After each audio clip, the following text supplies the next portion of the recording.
UFC and MMA began with no rules, no guidelines, and no weight classes. The no-holds-barred nature of the beast truly helped establish the sport, but the lawlessness soon paved the way for noble reforms. As the sport picked up wings and took to the sky, weight classes and minor tweaks in the rules were added, turning it into a compact and digestible product that would make for good TV. But what made the sport TV-friendly also introduced a necessary evil weight cutting that was mostly overlooked in the early years. Fighters would often put themselves through grueling training and even harsher weight cutting routines, cutting down as much as 30 to 45 pounds of weight. These harsh routines would be practiced during the fight week, draining the body of necessary fluid, dehydrating them to the point where fighters became a shell of themselves on the day of weigh-in. It can definitely have severe impacts on their performance as it affects brain volume, reduces spinal fluids, and more. All in all, it can come in a way of a fighter's ability to take damage and exert damage as well, making it a truly dangerous practice. In the not so long history of MMA, the sport has tragically recorded a few deaths because of weight cutting. This includes a major case of Rondell Clark in 2017. The 26-year-old MMA fighter who competed in an amateur circuit in the USA became a victim of this practice. Clark competed in his second MMA fight back in August 12th of 2017. 3 days later, it was reported that Rondell suffered kidney failure due to rhabdomyolysis, and he passed away. Rapid breakdown of muscle tissues caused by dehydration and overexertion played a big role in the passing of the 26-year-old fighter. Since then, the family of the late fighter has started a foundation to raise awareness about the evils of extreme weight cutting. In another case coming from the East, a Chinese mixed martial artist by the name of Yang Jingbing suffered a similar fate due to brutal weight cutting. The 21-year-old fighter was part of the flyweight division and won championship.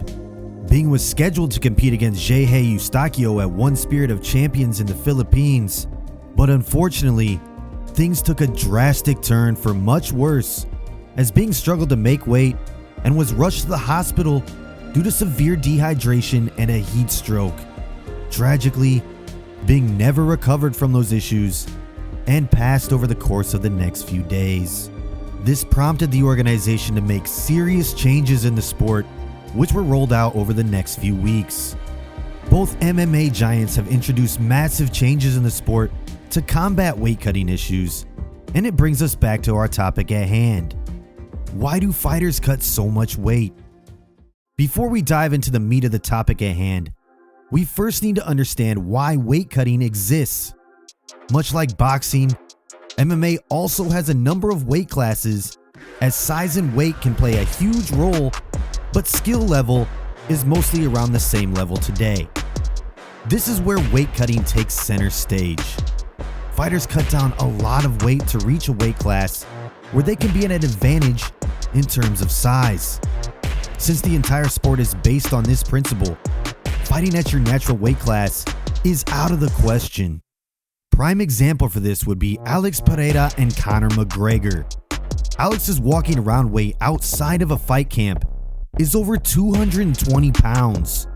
He used to cut down upwards to 40 pounds to make the middleweight limit at 185 pounds. Naturally, he never had a good time making that weight, as the whole process could take a couple of months for Alex to slowly cut the excess weight and dehydrate his body. Just like Alex, the sport's biggest superstar, Conor McGregor, also has done something similar. With a walking around weight of 180 pounds, the Irish superstar used to make the featherweight limit of 145 pounds. Although Conor never missed weight in his career, this brutal weight cut often put him closer to the jaws of death. All this just to fight at a lower weight. And yeah, you guessed it, both men went on to pick up world titles. But is this sanctioned cheating? Cutting so much weight to gain an unfair size and reach advantage isn't fair, right? Mostly after the weigh-in, fighters balloon up to their natural weight, throwing off the scale completely. Iconic UFC commentator Joe Rogan likes to call it sanctioned cheating. Joe has been quite vocal in his criticism about this practice since the early days. When they get on the scale and they flex and they say 170, sure, you're 170 for about an hour, and then you're going to go right back up to what you were before you dehydrated yourself. From those days to modern times, not much has changed in rules of weight cutting within MMA, aside from one southeastern promotion. UFC has indeed brought in great reforms to force fighters to fight at their natural weight, banning dangerous practices like the use of IV, EPO, and more. The promotion even introduced a brand new limit of 10% weight that fighters can gain on a fight night. Despite these changes and reforms, the sport hasn't really changed much. Fighters continue to cut massive amount of weight and oftentimes miss the mark by a huge margin. But how can they take weight cutting out of the sport? In the conversation with Jeff Nowitzki, Joe Rogan touched upon a few ways UFC can really address this issue of cutting weight. The promotion can bloat up every single weight class by 10 pounds. What I would really love is a weight class every 10 pounds. Giving fighters a chance to fight at their natural weight. Moreover, having a weight class at every 10 pounds is also a solution that would offer fighters more options. The gap between 85 and 205 is 20 fucking pounds. That's a lot of weight. But both ideas have their own drawbacks, and they won't completely solve the issue. So what's the solution?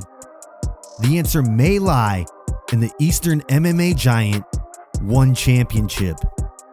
What ONE has done is really groundbreaking for the sport of MMA. Not only did they bloat up each weight class by 10 pounds, but they have also introduced a hydration test that discourages fighters from cutting weight. They've essentially made it almost impossible for you to cut weight. They're doing hydration tests 3 different times leading up to the fight. I don't know the exact protocol, but what they've done is essentially made it so that you can't be dehydrated. But how exactly does this hydration testing work? In the case of ONE Championship, these guys apply a foolproof way of testing their fighters in terms of fat and hydration level. If the fighter fails to pass the test and his fat percentage and hydration are below the standard level, then they are not allowed to cut weight. All of this takes place one day before the fight actually happens. Fighters in ONE Championship can gain a maximum of 5% weight or less on the night of the fight. This should fix the issue of weight cutting completely, right? Bump the weight by 10 pounds and introduce strict hydration tests and body fat percentage tests? Well, the answer isn't so simple as the world is making it out to be. Despite the changes in the norms, UFC and ONE Championship both have seen fighters missing weight. So what is really going on right now? Well, in reality, there are several ways a fighter can make use of distilled water to really scam the testing. So, is there really a way to cure the plague of weight cutting from the sport? Probably not. Do we really want the MMA world to take this seriously? The answer is yes. Definitely yes. But the pain and difficult journey a fighter goes through each training camp pales in comparison to the hurdles of weight cutting. One way of addressing change could be by educating the masses about the importance of cutting weight without compromising their health. No system anywhere in the world is 100% effective in fixing the problem. So with that established, it's really up to the fighters to really make changes in how they approach such a tricky task. Obviously, fighting at their natural weight class like Frankie Edgar did is a great way to fix the problem, but blanketing on every fighter isn't the way to go about it. Don't forget to follow Sportskeeda MMA on all our social media platforms.